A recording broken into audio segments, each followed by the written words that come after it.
Hey, yo, it's four young kings just sitting and chilling because we rather count money instead of your opinions. Hey, don't forget to follow us on the platforms. Instagram, your opinion on count underscore YODC. Twitter at Y underscore ODC. Facebook and YouTube is opinion on count. Make sure if you're going on YouTube, make sure you hit that subscribe button, notification bell. Give us that support. We appreciate y'all. It's your opinion on count. So, since all that's already recorded, cool. Yes. Welcome to another episode of Your Opinion Don't Count. Your opinion don't count. Yeah, it's your boy Detox. Now we have a special episode today going on with everything that's going on today with the death of George Floyd and all of the protests and stuff going on. We decided that we'll be talking about racism in America, race relations between the races, obviously. And we got some special guests here. Introduce yourself. Start with Ray. Hello. I'm Ray Hobson. Tag LL Cool Ray. I'm Gardena Williams. Ambitious _ woman 31. I'm Natalie DePoo _ NATIBYNATURE, Natty by nature. What? I just love it. I love it. Chrissy D at just Chrissy D. Okay. And if you remember anybody's tonight, it will be her. Now that was Simple funny. enough. Right. Short and to the point. Right. All right. So with Yeah, what she said. all the introductions taken care of, if you haven't seen it, you got to be stuck under a rock. But roughly a week ago, young black man by the name, I guess not so young, his name is George Floyd, was killed by a police officer in Minneapolis, Minnesota. He was, I guess, strangled to death, suffocated to death. He was laying on the floor with the officer's knee in his neck for roughly 9 minutes. And it's breathtaking to even think about being able to watch something like that on the internet that's not in a movie. So starting off with that, I'd like to know, what are your feelings about it? Ooh. That's a loaded question. Yeah. What they say, that's a lot to unpack. Yeah, that's a whole lot. Firstly, you're gonna always put yourself in that person's shoes. No matter we can ever fathom what it actually felt like, but the agony behind it, it probably enrages fear, not fear, anger, and you just think about how it desensitizes us to being able to see that on live TV pretty much, because media is so fast now. As soon as it's happening, it's being recorded. So we're seeing actual death on cameras that are capturing it. Acts like this, acts of violence, police brutality. I mean, it's almost to a point to where you look at one and you're like, oh, there's another, right? But this one is different. I feel it. I know it's different. And I hate to say it, but God prepares us for our journeys. And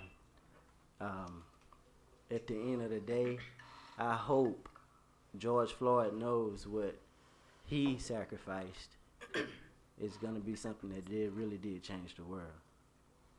That's my first thoughts, but passing that along. Are we going in any order? I mean, last week was rough. It was really emotional for me. I was in bed. I cried a lot. Didn't want to eat. Wanted to eat everything. Mad, but don't know why I'm mad. Yeah. Don't want to talk to anybody. How come no one's calling to check on me? It's a roller coaster. Because we don't know how to Process. What are you supposed to do? Right. Well, I gotta worry every time I go outside and walk by a white person that they're gonna accuse me of doing something I'm not. that's a true statement. Yeah, it was rough. It was my life is incredibly busy. Y'all know I have a 2-year-old, so it's a different energy as far as me trying to stay up with what's going on, watching news and being able to sit there and really just like pay attention. So I probably caught it a little late, and anybody that knows me, I always joke that I've had an identity crisis growing up because I'm West Indian and I'm Trinidad and Haitian, and there's a whole bunch of stuff on both sides of that. And growing up, I went to school where you were either black, white, or Mexican. Mm-hmm. And if you were mixed, you were mixed between black, white, or Mexican. Like, that was it. Right. So, me coming into that environment being West Indian was different. Mm-hmm. And I went to a predominantly white elementary school, predominantly white middle school. Then I got to high school, and that's when I was back with back with my people, you know what I mean? And then when I graduated, I went to UCF, which is, I can't say predominantly black or white. It's not an HBCU. It's definitely not that, but it's incredibly diverse. Incredibly diverse. So I tell people I didn't find out I was black until 2 years ago when corporate America told me I was black. So hello. So so that's rough. And so like now I have a son, and he's fair. He's fair, like super fair, like way lighter than me, like yellow bone for those who know what I'm talking about. Right, literally about his complexion. Like looks like I stole him out the hospital, like for real.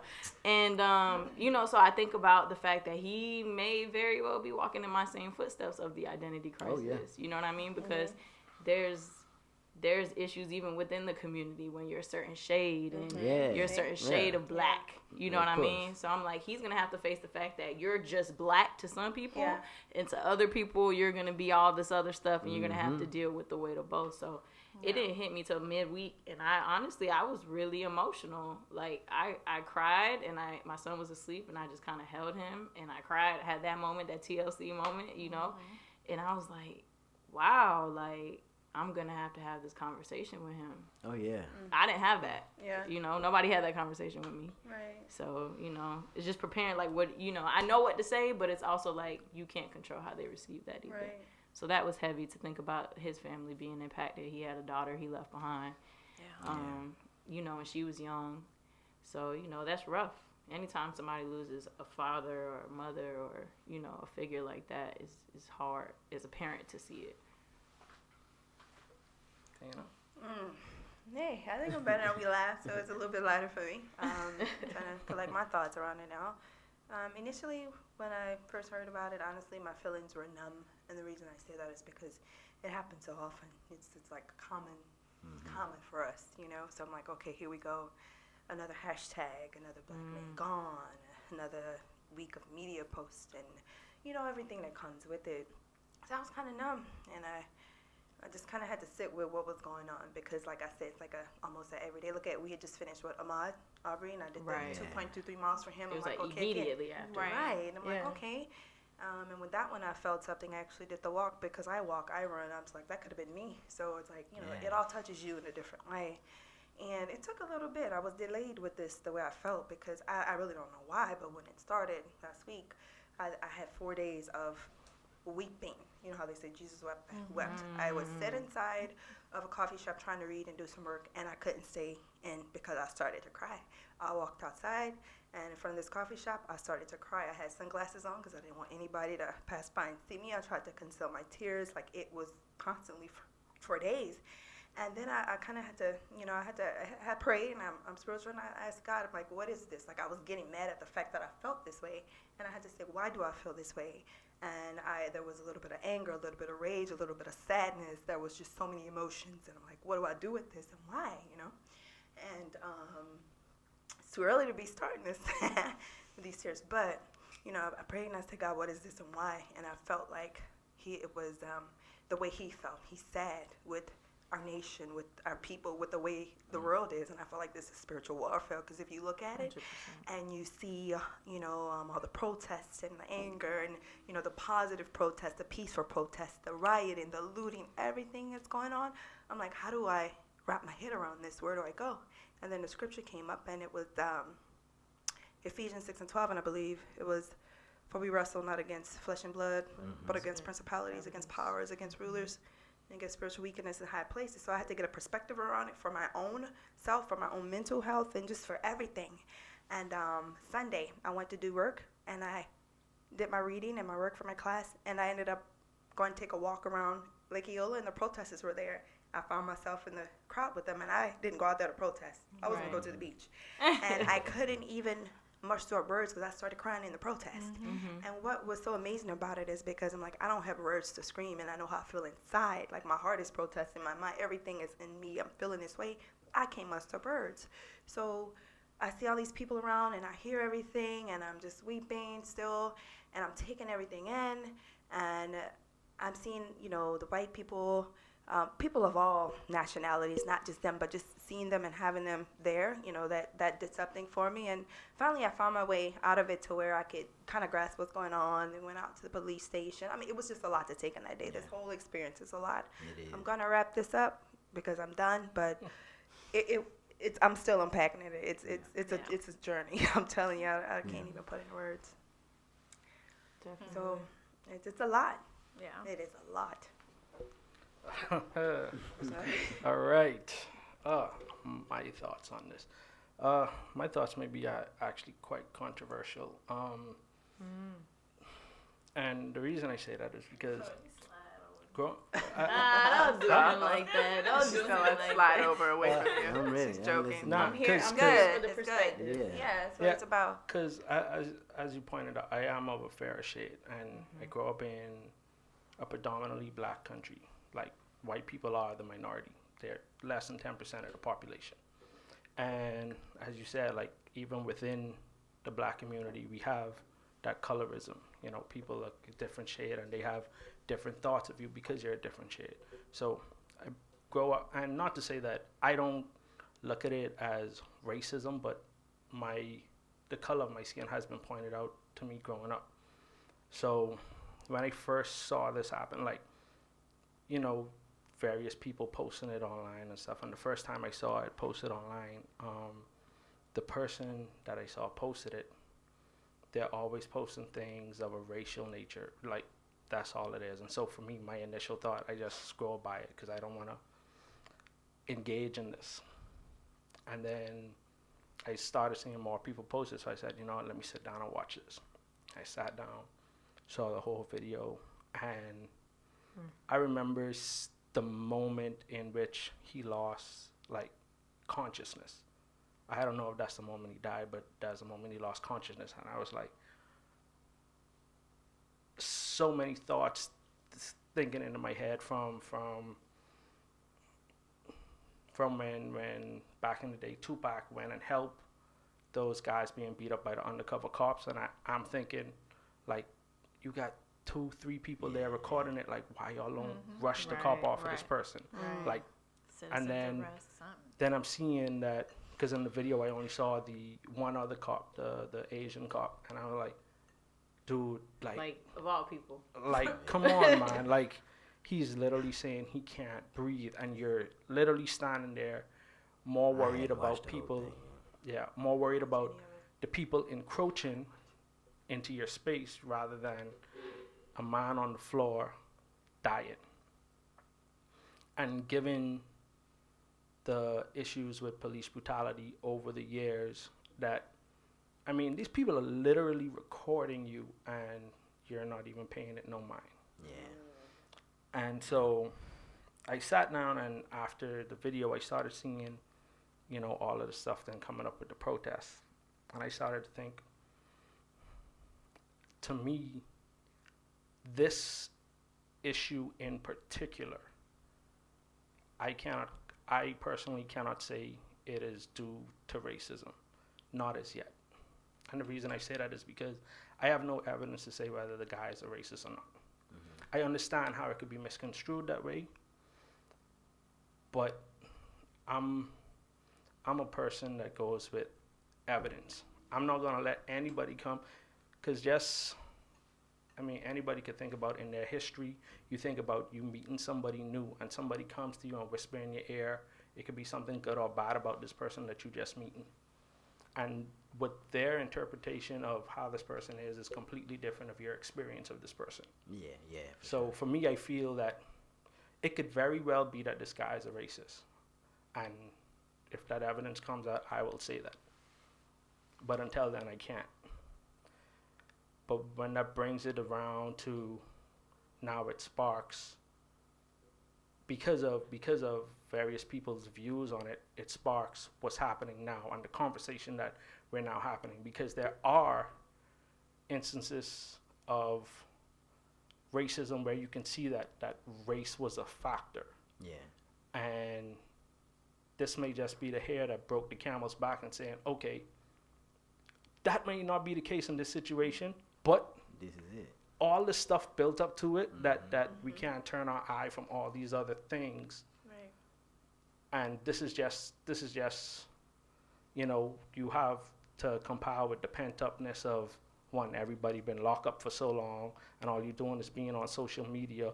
Nobody, a lot of people out of jobs ain't making their money, so it's not anything to occupy their time to sweep this under the rug. Well, it perpetuates the fixed system in many cases. If we do more of a, of course, we could take a bird's eye view and look at some of the data and different things such as black businesses, economics. The population of people of color that are imprisoned, the many of accidental deaths, how many of those were people of color. You start to look at, deep dive into those numbers, you will see that the system is broken. So no matter if the actual cop was racist, the system itself is based on oppression, which needs to be fixed. So maybe you're right. From my understanding, they knew each other for 17 years. They worked in the same. Didn't even know that. And they worked in the same bar as bouncers. I just read that. So if you know that man and you see that look on his face and his knee and his neck, someone that you know, that tells you something different to me. Personal. Yeah, it's something maybe personal or related to that. And when you're in that, I would say, night life scene, I think a lot of those guys may have known each other if, so I don't know everything about the encounter, but as more investigation reveals, I know we'll find out more, which is the first step of trying to provide justice. But this one is more about this, it's not just about this one case either now. Right. Which it shouldn't never have been about one case, because everybody deserves just that one case. I think the answer now is not even to talk about so much of what happened. It's more of what will we be doing to make right of it? What we'll be doing to combat it? Not combat racism as itself, because that is psychologically embedded in a lot of people, and a lot of people don't even know it. We're racist actually amongst ourselves, to ourselves, based on the experiences we have to go through in life. So colorism, racism, it's embedded in our psyche by people who have authority, which that authority mainly came from hate, manipulation, and greed. So that's where we got to get down to, and the plans have to be able to combat those issues and areas of oppression. That was good. Thank you. Still alive. Still alive. Nah, it is. It's because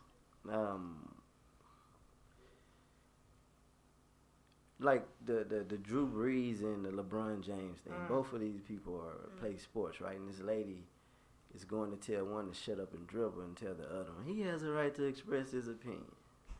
We need to mute her.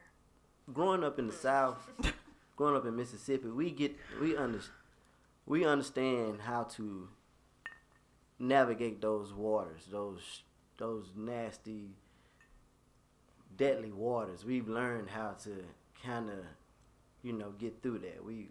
It was totally different from experiencing where, even being fair skinned, which I have witnessed, me being fair skinned, get different treatment from people that are darker than me. And another thing that we got to remember is mentality also that is bestowed on whatever individual that they have to go out there every day and decide like how they're gonna tread these waters, So it's hard. It's very hard. And everybody got a different experience. That's the part that Different yeah. story. So, you just brought up LeBron and Drew Brees, right? So, my question with that is, now I understand everybody has their own opinion, and you could, with social media, you could put it out there. Should we be looking up to either of these people? And the reason I say that is because none of them are in our shoes, white or black. They both are in a position of privilege that none of us have yet attained. Well, it's right? new levels, new devils. Right. So they deal with No, stuff I'm sure they do, but like on the level that we are, that majority of the people are now protesting against. That's why they say new levels, new devils. You can't equate your experience of what you're experiencing down here, which may be hell to you, what their hell equates to. So you're put in these positions based on how you choose to make these decisions in your life, no matter your skin color. But this is what's stacked up against you based on your skin color. So that's the difference. It's not about equality, it's about equity. Different people need different things, and our mental capacity to understand that is broken because we have not been taught to be thinkers. We've been taught and bred to be doers and follow this rat hole chase. Yeah. That's the main thing. We got to free our minds and be free thinkers. And a lot of times, for being free thinkers causes a lot of friction. But I think we get at a point where we know so much about science and we know so much about the human brain and the human experience that we have to kind of really work on ourselves to be better, to work through hard issues. But for people of color and the black plight to fight oppression, one thing that has to be done is we got to get our bread. We got to get our bread up. We can't get no seat at the table if they don't fear us as a legitimate threat. As economic threat. And they know we're a threat based on the systems that they put in place. Right. If Hoover, maybe FBI, back then they say, what's the biggest threat to the American people or American public? It's the black family. Because they saw Tulsa, Rosewood, places like that who started to understand and get the system together, that's a threat to us. So let's put these things in place to kind of hinder that. And it's documented. I suggest everybody just start to research for their own purposes to get a better understanding of everything. Do their own research. Everybody should do that. Because your experiences will start to align to what the truth is once you start to search for the truth. Your experiences would align with that. But Ladies? baby. Well, I think when you're talking about Tulsa, you're talking about the Black Wall Street. Yeah. I lived in Oklahoma. Got a little knowledge about that, but yeah. I mean, How you really feel? oh, Topper, need a fill up? I need a No. Hey, that spirit moving. I see that on the nearest. So I do agree with you. It is the black family, and I think part of that issue is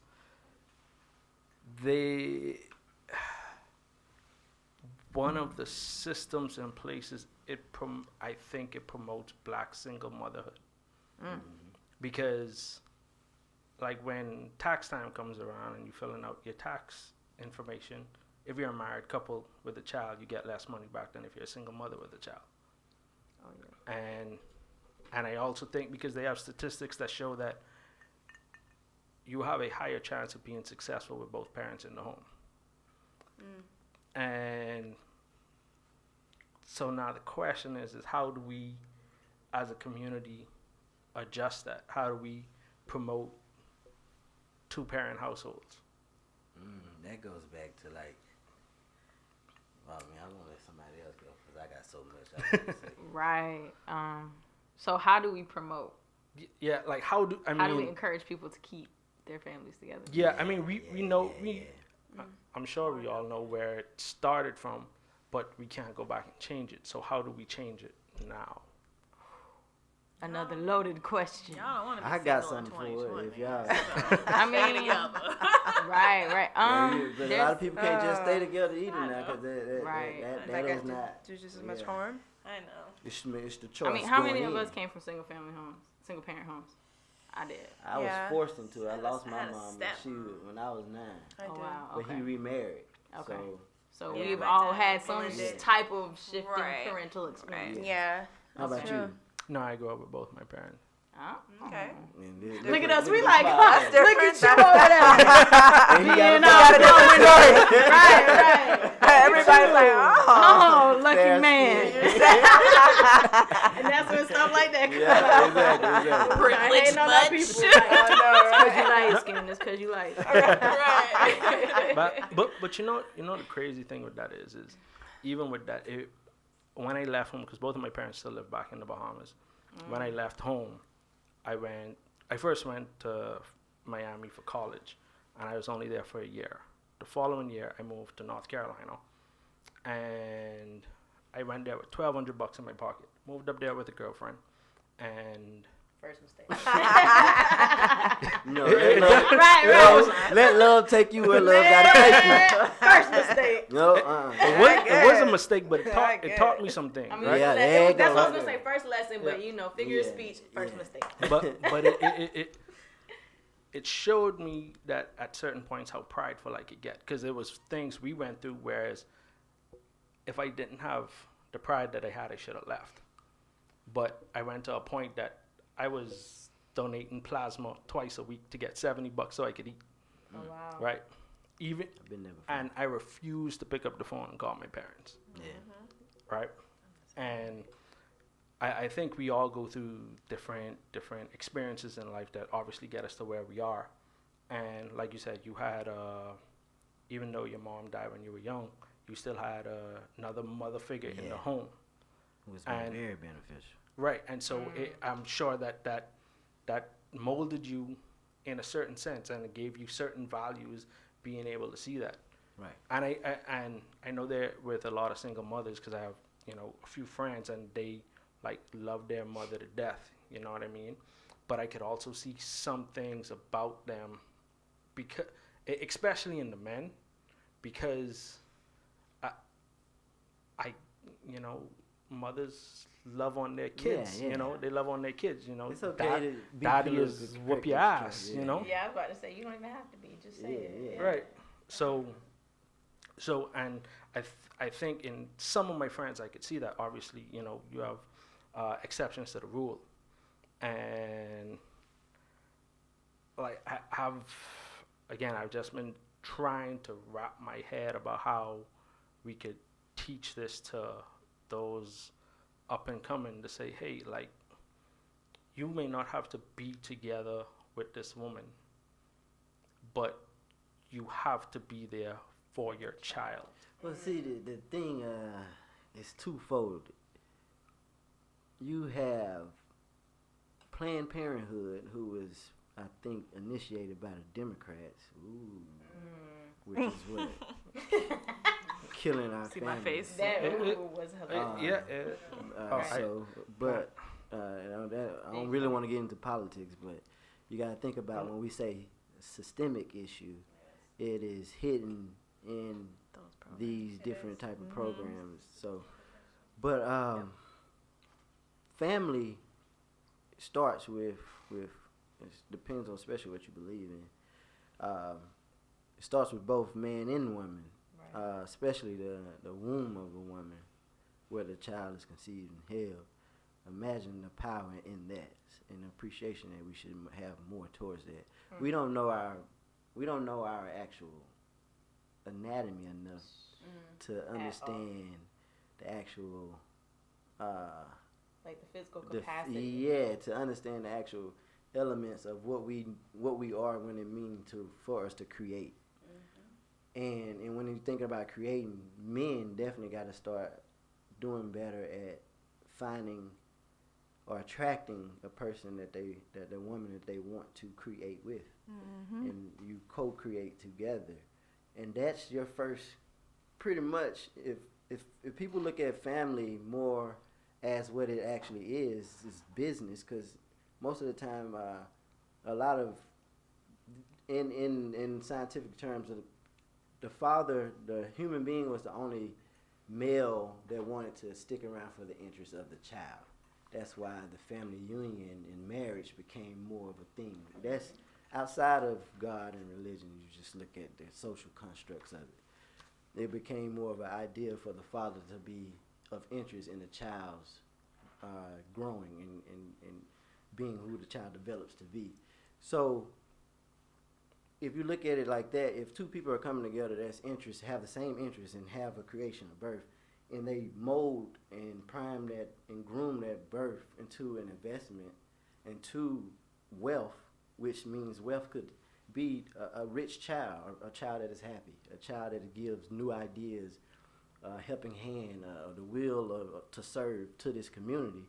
If we start looking at family more in that aspect, we'll have a different outlook of what it means to actually co-create. It's a partnership. Yeah. Like Yeah, legally, exactly. it's It like a is. business partnership. Yeah. And everyone finding love in that contributes. is hard, you know? Yeah. Yeah, so, but go outside of that and you have things that tell you to go have more sex and have more sex and enjoy life. You know, they promote just saying. alcohol. You know I got 50 you got more kids. hotels on each corner, and you got liquor stores, and you got access to, you know, drugs and things that make you want to have Condoms, fun. morning after pills. Morning after Who pills. cares? Yeah, exactly. It's So like, why get birth control? Making us less responsible. making you putting around all those triggers and those stimulants of what you're gonna get. What's your desired outcome gonna be?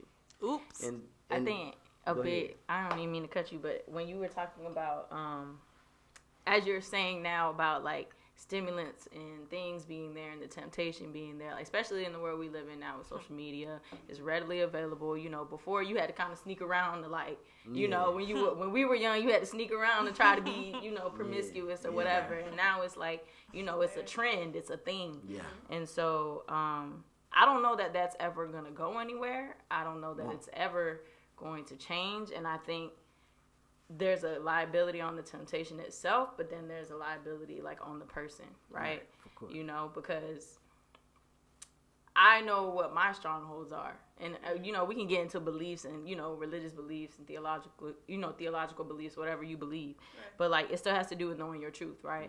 So when you understand how you tick and you understand that you were born into this world with something that you're gonna battle for the entirety of your life, Every day. right? Every day, no matter how old you get, no matter if you're male, female, black, white, purple, orange, green, you know what I'm saying? You gonna whatever that is gonna be with you forever. So when you understand that and you can own your truth, which is kind of like what you were talking about, when you can own your truth, like, then you can begin the steps of saying, okay, now that I know that this is who I am and I can say it out loud and like hear my voice and say these words and say that I am nasty, whatever, you know what I'm saying? And I say nasty because sometimes it's nasty. Like in your mind, you're like, I don't want to say that because that's not me, right? But it's you, boo. It is. Right. It's you, baby. Don't worry. It's you. You know? So I think when you can acknowledge that, then you can say, okay, so for someone like that, it's like a sickness. If I'm sick and I know that this is my sickness for the rest of my life, I'm going to treat it a certain way.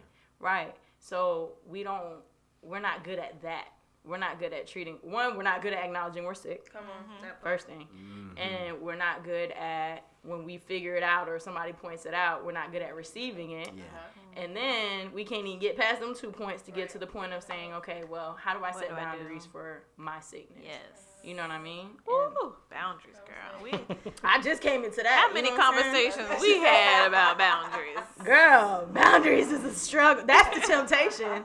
You have to give yourself boundaries Right. for yourself. You do. You do. You do. What'd you say? They say we pouring. Uncle Nearest. Uncle Nearest. We pouring. He done turned into Uncle Ernest. I'm gonna pass it. www.unclenearest.com. Oh no. You said nearest earlier. It is Nearest. It's not Ernest. It's Nearest. Okay. It's his cousin. Nathan Nearest Green.